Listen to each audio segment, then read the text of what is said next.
ठीक ना। तो हम लोग पढ़े हैं ना, एक दिन क्लास हो चुका है कि रासायनिक अभिक्रिया और रासायनिक समीकरण के बारे में, ठीक ना। तो आज हम लोग दूसरा दिन पढ़ेंगे। तो पहला क्या है? रासायनिक अभिक्रिया। क्या है? रासायनिक अभिक्रिया। और रासायनिक अभिक्रिया बताए थे कि रासायनिक अभिक्रिया कोई बताएगा? तो बताए थे रासायनिक अभिक्रिया क्या होता है, कोई बताओ, कोई बताएगा रासायनिक अभिक्रिया?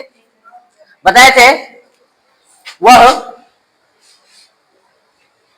जब कोई पदार्थ, क्या बोले थे? जब कोई पदार्थ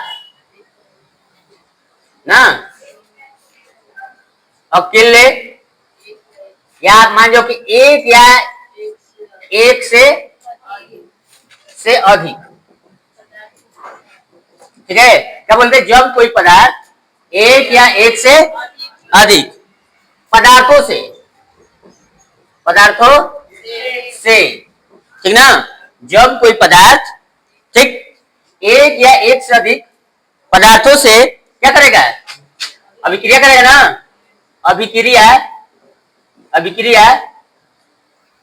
कर ना, अभिक्रिया कर एक या एक से अधिक, एक या एक से अधिक, ठीक ना। देखो यहां से क्या होगा, जो नया पदार्थ निर्माण होता है ना, वो मूल पदार्थ, जो देखो जो अभिकारक होता है उसे मूल पदार्थ कहते हैं। क्या कहते हैं? और जो नया पदार्थ बनेगा उसको क्या कहेंगे हम? प्रतिफल। यानी वो क्या होगा? नया, यानी मूल पदार्थ से क्या होता है? बिल्कुल भिन्न होता है। तो लिखा है जब कोई पदार्थ एक या एक से अधिक पदार्थों से अभिक्रिया कर एक या एक से अधिक नए गुण वाले, कैसा? नए गुण वाले क्या करते हैं? पदार्थों का निर्माण करते हैं, पदार्थों का निर्माण करते हैं। तो वैसी अभिक्रिया को क्या कहते हैं? को रासायनिक क्या कहते हैं? अभिक्रिया कहते हैं। बताए थे ना कि जब कोई पदार्थ एक या एक से अधिक, क्या? जब कोई पदार्थ एक या एक से अधिक पदार्थों के साथ अभिक्रिया करके नए गुण वाले एक या एक से अधिक पदार्थों का निर्माण करता है, उसी को क्या कहते हैं? रासायनिक अभिक्रिया। कोई दिक्कत? अब बताए थे कि रासायनिक अभिक्रिया, जैसे मान लेते हैं कि ले लो, जैसे ले लिए क्या? हाइड्रोजन ले लिए, हाइड्रोजन और प्लस क्या ले लिए? ऑक्सीजन। मिलकर क्या बनेगा? H2O बनेगा कि नहीं? H2O बनेगा कि नहीं? बनेगा ना H2O। अब अपने आप सोचो, ये तुम्हारा क्या है? हाइड्रोजन, गैस है ना। ये भी तुम्हारा क्या है? ये तुम्हारा क्या है? जल है। जल मतलब क्या है? द्रव है। क्या है? इधर क्या है तुम्हारा? गैस है। क्या है? गैस। अब बताओ बिल्कुल भिन्न है कि नहीं? है ना। तो वही बोले है कि जब कोई पदार्थ एक या एक से अधिक ना, एक या एक से अधिक पदार्थों के साथ अभिक्रिया करके ना नए गुण वाले एक या एक से अधिक पदार्थों का निर्माण करता है, उसी को क्या कहते हैं? अब बताओ, अब पूछेगा क्या? मूल पदार्थ से जो नए पदार्थ निर्माण हुआ है ना, क्या समान होगा कि अलग होगा? अलग होगा। बिल्कुल क्या होता है? जैसे दूध से दही बनता है, दही अलग है कि नहीं? है ना। अब इसके बाद हम लोग पढ़े थे क्या? रासायनिक अभिक्रिया से हमको क्या क्या क्या मिलता है? रासायनिक अभिक्रिया क्या पढ़े थे? इसके बाद तो बताएगा विशेषता। रासायनिक अभिक्रिया का रासायनिक अभिक्रिया की क्या? विशेषता। रासायनिक अभिक्रिया की विशेषता हम बताए थे कि इसमें किसका निर्माण होता है? गैस का। जैसे इसमें किसका निर्माण होता है? इसमें क्या होता है? रंग में परिवर्तन होता है, गंध में परिवर्तन होता है, ताप में परिवर्तन होता है, मतलब अवक्षेप बनता है। अवक्षेप में बताया था ना कि मान लो कोई पदार्थ को बनाते हुए गर्म करते हो तो नीचे क्या अशुद्धि रूप में कुछ जम जाता है, वो क्या है? अवक्षेप है। क्या है? तो पहला बताए थे इसमें गैस की उत्पत्ति होता है। गैस का उदाहरण कोई बताए थे? Zn प्लस क्या HCl का किए थे, इसका क्या थे Zn प्लस HCl, उसमें हाइड्रोजन गैस निकलता है। क्या निकलता है? हाइड्रोजन गैस निकलता है ना। तो इसके बाद बताए थे कि इसमें रंग में परिवर्तन होता है। किसका होता है? इसमें ताप में परिवर्तन होता है। क्या होता है? और क्या होता है? इसमें अवस्था में परिवर्तन होता है। ठीक है, जैसे एक बताए थे रंग में परिवर्तन का उदाहरण बताए थे, पोटेशियम परमैंगनेट का रंग कैसा होता है? बैगनी होता है ना। और उसमें हम नींबू निचोड़ देंगे तो उसका रंग क्या हो जाएगा? रंगहीन हो जाएगा। तो पहला है रासायनिक अभिक्रिया की विशेषता, कहेंगे निम्नलिखित है। क्या है? इस पहला नंबर लिखेंगे, इसमें गैस का क्या होता है? गैस का निर्माण होता है। किसका होता है?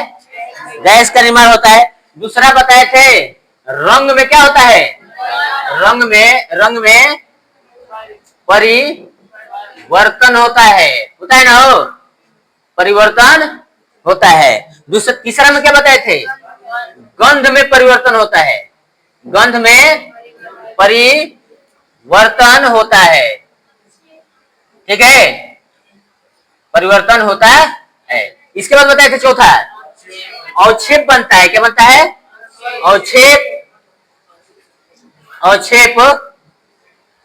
अवक्षेप का क्या होता है? निर्माण होता है। कि क्या होता है? अवक्षेप का निर्माण होता है। और बताए थे एक बताए थे ताप में क्या होता है? ताप में परिवर्तन होता है। क्या होता है? तो रासायनिक अभिक्रिया की विशेषता क्या होगा? रासायनिक अभिक्रिया की विशेषता होगा पहला, इसमें गैस का क्या होता है? निर्माण होता है। क्या होता है? गैस का। और इसमें क्या होता है? रंग में परिवर्तन होता है। क्या होता है? रंग में परिवर्तन होता है। गंध में देखो बोलते गैस का निर्माण होता है, रंग में परिवर्तन होता है, गंध में परिवर्तन होता है और अवस्था में परिवर्तन होता है। तीनों एक साथ रखना, रंग में, गंध में और अवस्था में। साथ साथ इसमें अवक्षेप का भी क्या होता है? निर्माण होता है। तो रासायनिक अभिक्रिया की विशेषता समझ में आया? तो पहला गैस का निर्माण होगा, दूसरा रंग में परिवर्तन होगा, तीसरा गंध में परिवर्तन होगा, चौथा ताप में परिवर्तन होगा और पांचवा अवस्था में परिवर्तन। उसके बाद अवक्षेप में परिवर्तन होता है। ये बताए ना, ताप में पढ़ेंगे कब परिवर्तन? ताप में पढ़ेंगे, ताप में पढ़ना हमको उष्माक्षेपी अभिक्रिया और उष्माशोषी अभिक्रिया। उष्माक्षेपी में क्या होता है? उष्माक्षेपी में क्या होता है? उष्मा का उत्सर्जन होता है। क्या होता है? उष्माशोषी में क्या होगा? उष्मा का क्या करेगा? अवशोषण करेगा। ये हम लोग ताप में परिवर्तन पढ़ेंगे। ठीक ना, यहाँ तो किसी को दिक्कत नहीं था ना। इसके बाद हम लोग क्या पढ़े थे? इसके बाद हम पढ़े थे रासायनिक समीकरण। क्या पढ़े थे हम लोग? रासायनिक समीकरण।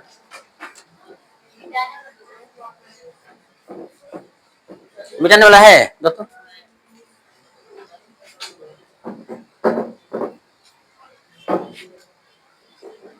देखो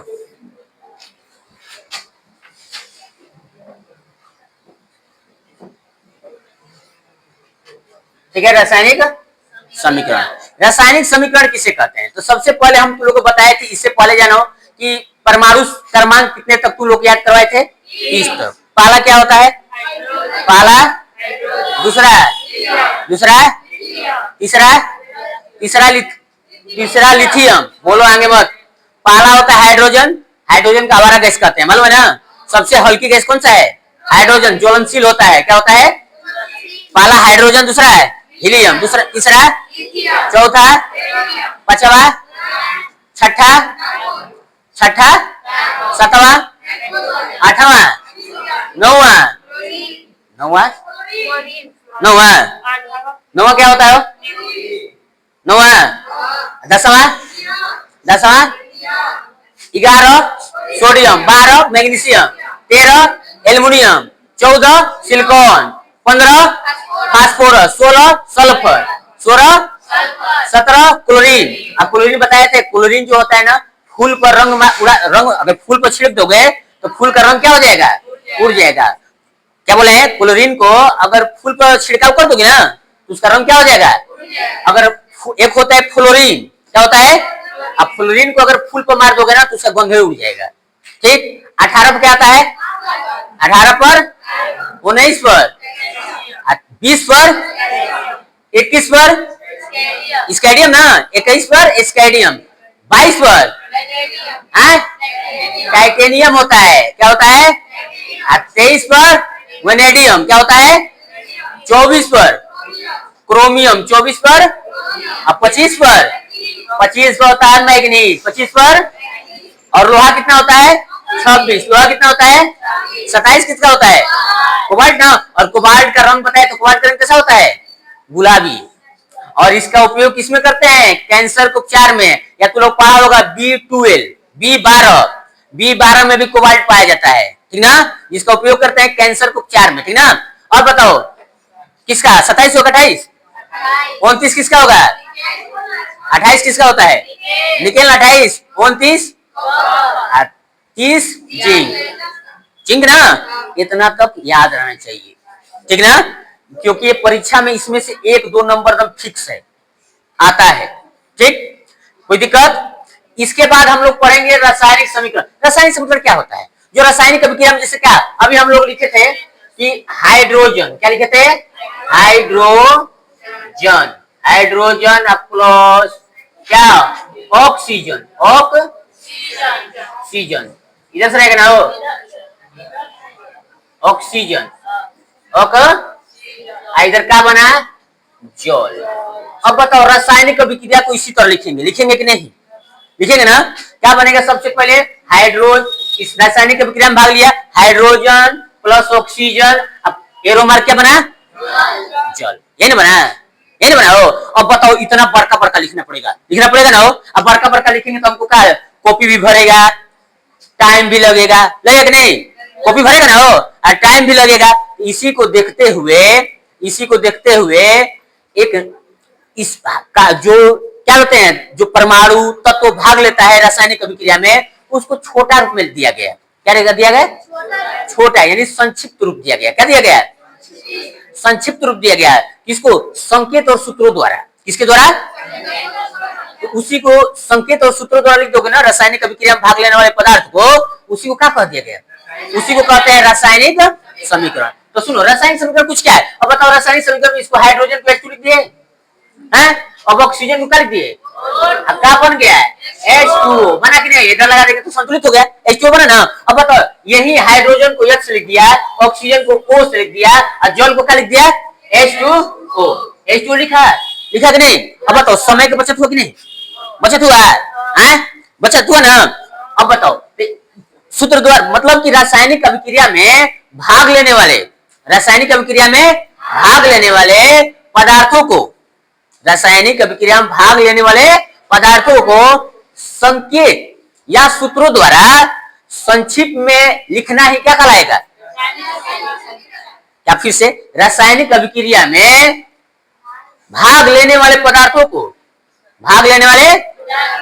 संकेत या सूत्रों द्वारा व्यक्त करना ही क्या कहलाएगा? रासायनिक समीकरण कहलाएगा। तो लिख देते हैं यहां पर क्या? रासायनिक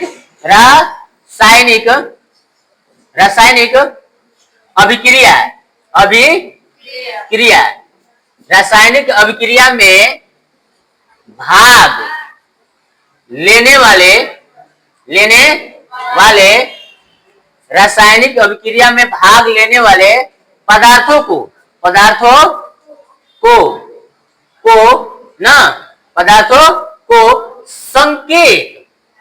संकेत तथा किसके द्वारा?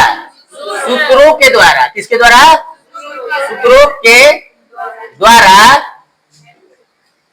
क्या संक्षिप्त लिख दें? संक्षिप्त न में व्यक्त करना ही क्या कहलाता है? रासायनिक समीकरण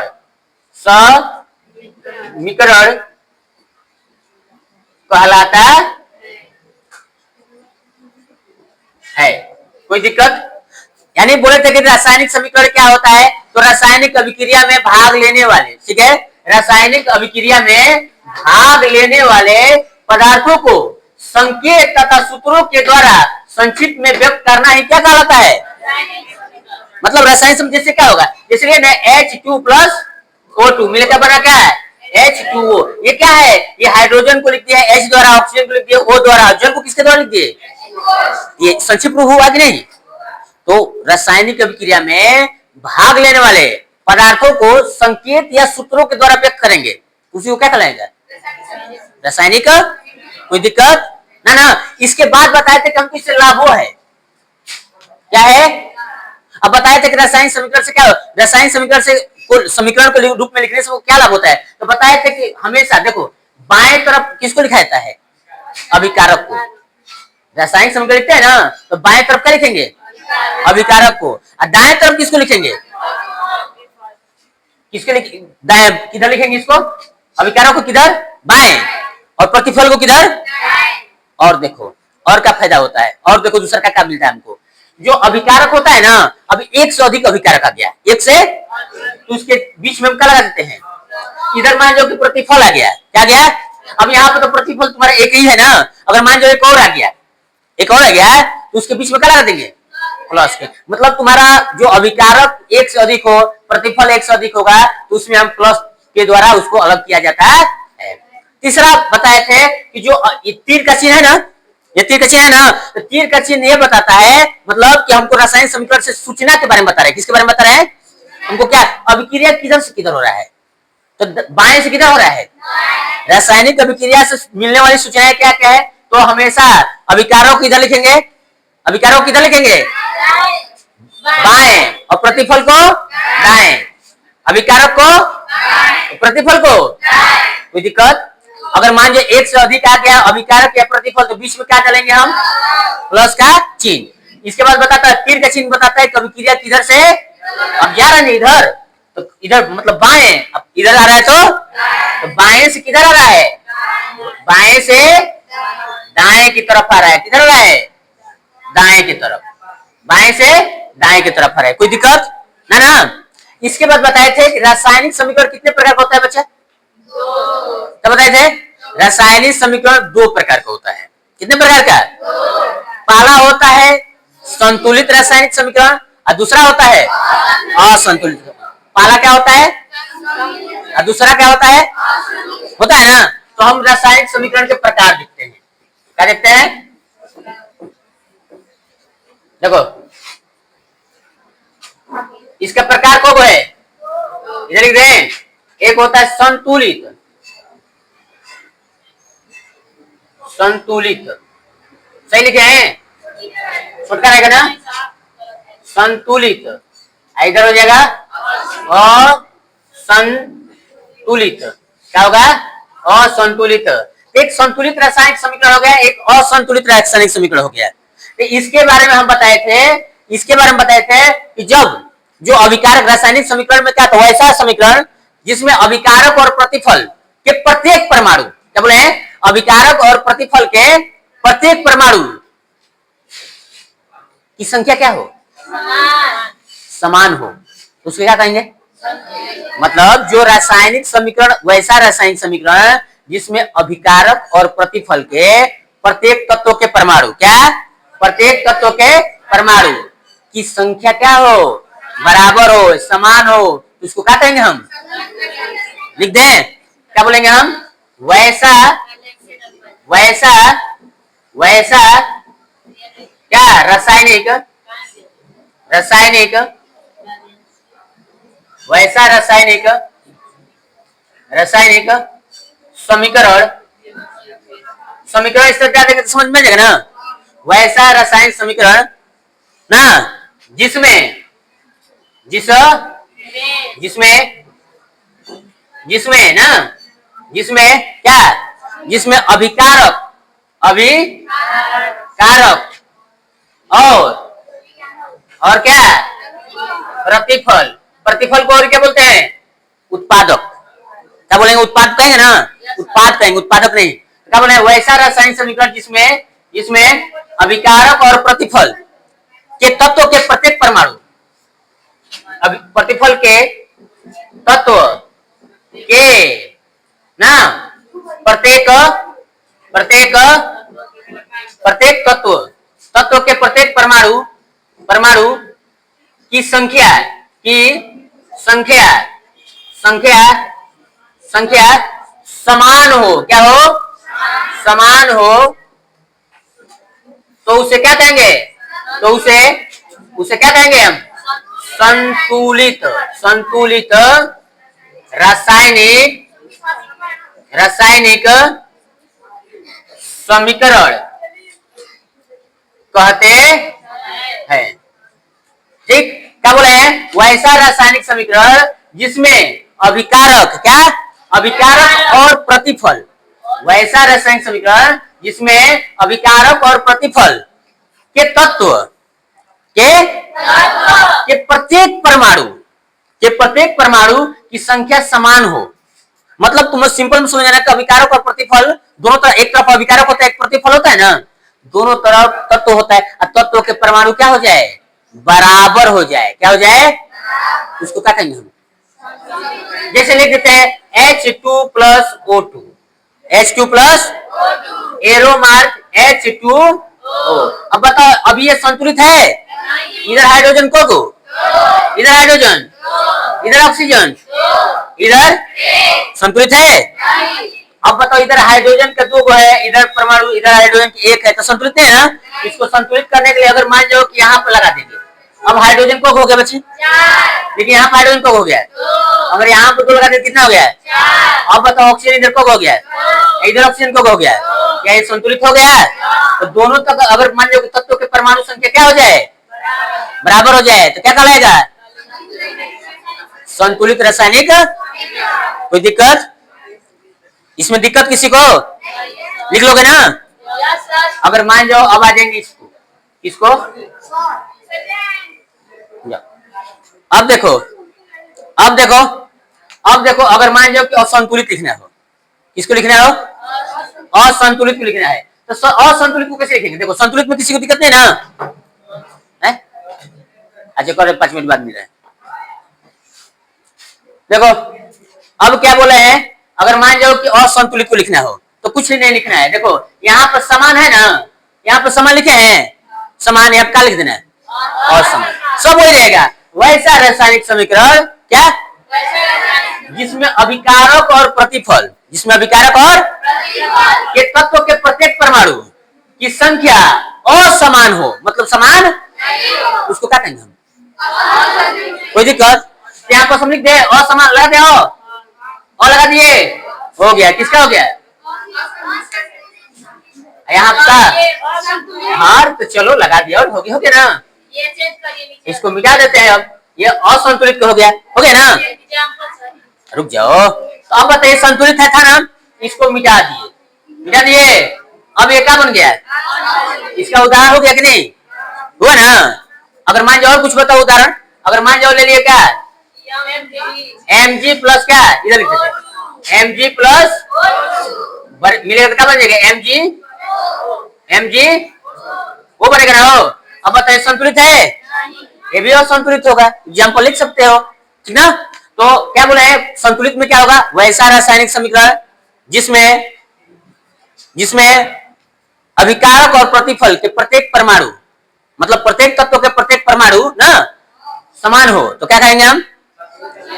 जब वो समान हो तो क्या कहेंगे? इसमें किसी को दिक्कत? अब बात आ गया, जानते हो क्या? तो तुम मिटाने वाला। अब बात आ गया ना कि रासायनिक समीकरण को संतुलित क्यों किया जाता है।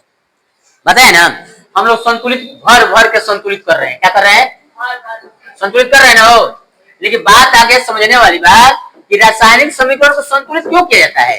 ये 9वीं क्लास में पढ़ना है, द्रव्यमान संरक्षण का सिद्धांत 9 क्लास में पढ़ना है। जैसे पढ़ो ना, अनुवर्तता का नियम, एक दिया था प्राउस दिया था, स्टील अनुपात का नियम, डाल्टन का नियम पढ़ो ना। तो एक लेवाइजियर था ना, जो केमिस्ट्री का क्या है? जनक है। तो उसने ही दिया था द्रव्यमान संरक्षण का, और द्रव्यमान संरक्षण के सिद्धांत में कहता है कि अभिक्रिया से पहले और अभिक्रिया के द्रव्यमान क्या रहता है? अपरिवर्तित रहता है, बदलता है। इसका अर्थ हुआ ना कि न तो द्रव्यमान की उत्पत्ति कर सकते हैं और न ही तो, जैसे ऊर्जा संरक्षण का सिद्धांत पढ़े ना, ऊर्जा की न तो उत्पत्ति होता है न तो नाश होता है, उसको एक रूप से दूसरे रूप में क्या कर सकते हैं?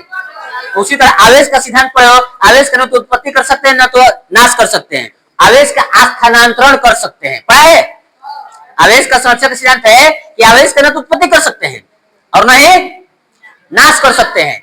उसको एक मतलब एक वस्तु से दूसरे वस्तु में क्या कर सकते हैं?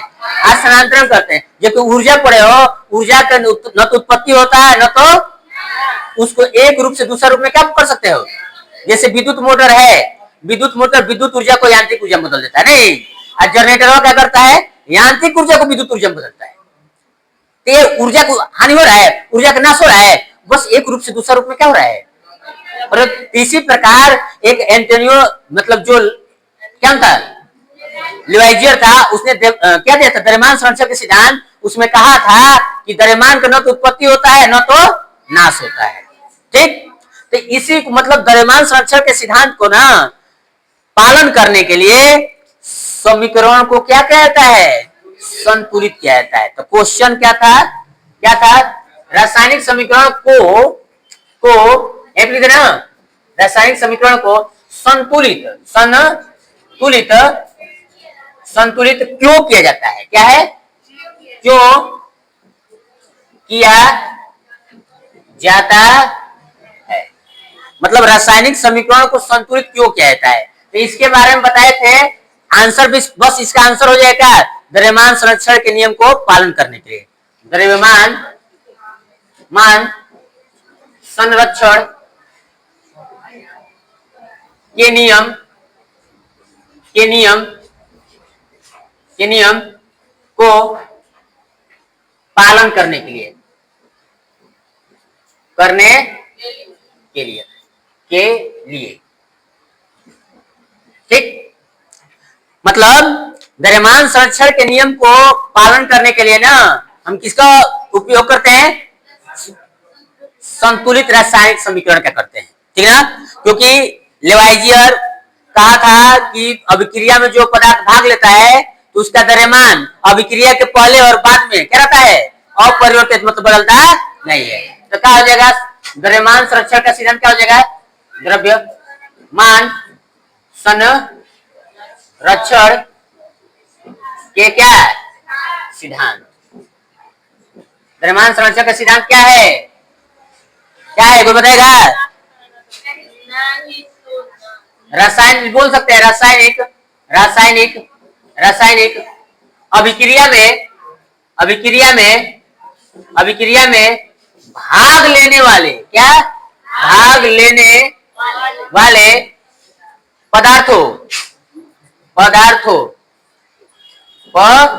पदार्थों का द्रव्यमान क्या होता है? द्रव्यमान अपरिवर्तित रहता है। क्या रहता है? अपरिवर्तित से ना हो रहता है। ठीक, या इस तरह भी लिख सकते हो, या बोल सकते हो कि द्रव्यमान का न तो उत्पत्ति होता है न तो क्या है? क्या बोले? द्रव्यमान संरक्षण के सिद्धांत अनुसार रासायनिक अभिक्रिया में भाग लेने वाले पदार्थों का द्रव्यमान क्या होता है? क्या होता है? अपरिवर्तित, मतलब अभिक्रिया से पहले और अभिक्रिया के द्रव्यमान बदलेगा? नहीं बदलेगा। अभिक्रिया के पहले और अभिक्रिया के बाद द्रव्यमान बदलता है? नहीं बदलता। इसीलिए रासायनिक समीकरण को क्या किया जाता है? संतुलित किया जाता है। कोई दिक्कत यहां तक किसी को दिक्कत समझ में आएगा? पहला हम लोग पर एक बार रिवीजन फिर से करते हैं। रासायनिक अभिक्रिया किसे कहते हैं?